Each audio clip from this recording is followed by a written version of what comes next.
ভিডিওটা আপনি একটু লক্ষ্য করে দেখেন তাহলে বুঝতে পারবেন যে আমার এই প্রিয় ভাইরা তাল গাছের ছাকল দিয়ে কি করতেছে, মানে বাকল দিয়ে আর কি। এই যে এগুলো নারকেল গাছের হয়, তাল গাছেরও হয়, কত সুন্দর করে এগুলোকে তুলে নিচ্ছে, নিয়ে আঠা দিয়ে এটাকে মাইখা শক্ত করবে আর কি বিষয়টাকে। তো দেখেন এটাকে আসলে মূলত বিভিন্ন রকমের আঠা দিয়ে মাইকে শুকাইতেছে, শুকিয়ে একদম শক্ত করে ফেলবে। তো আসলে মূলত এটা দিয়ে কি করবে, এটা দিয়ে যে আসলে জুতো সেলাই করবে এটা কি আপনি জানেন? বা এটা যে জুতো বানাবে সেটা কি আপনি কল্পনা করতে পারবেন? একবারও পসিবল। দেখেন এই জুতোর ডাইস দিয়ে কাইটা তারপরে এটা দিয়ে কত সুন্দর করে সেলাই করে তারপর এটা বানাচ্ছে। ভাই আমি আগে পরে কখনো বুঝতে পারিনি এত সুন্দর করে আর কি ওরা এটা তৈরি করতে পারবে, মানে ওরা কোনো কিছুকেই তুচ্ছ মনে করে না। প্রত্যেকটা জিনিসই ওদের দরকার, প্রত্যেকটা জিনিসই ওদের কাজের।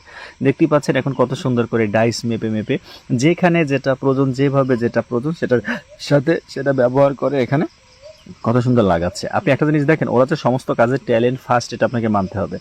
সমস্ত কাজে ওরা ট্যালেন্ট, এটা মানতেই হবে আপনাকে। দেখুন কত সুন্দর করে ইতে চাপ দিয়ে এটাকে এত শক্ত করে নিচ্ছে আর কি। এরপরে শুকাবে, শুকিয়ে এটাকে সেলাই করবে। দেখতেই পাচ্ছেন যে কত সুন্দর করে সেলাই করে জোড়া নিচে সোল তৈরি করে ফেলতেছে। আপনি কল্পনা করতে পারবেন যে এটার ভিতরে এগুলো দেওয়া আছে বা এগুলো দিয়ে এটা করা হয়, এগুলো দিয়ে এটা করে একটা লোফার তৈরি করে ফেলছে। দেখতে পাচ্ছেন লোফারটাকে কত সুন্দর করে সেলাই করতেছে, সেলাই করে ব্ল্যাক লোফার তৈরি করে ফেলছে, যেটা আমরা ব্যবহার করে থাকি, পরে থাকি। মানে দামটাও কিন্তু অনেক। ভিডিওটি কেমন লাগছে আপনাদের কমেন্টসে জানাবেন।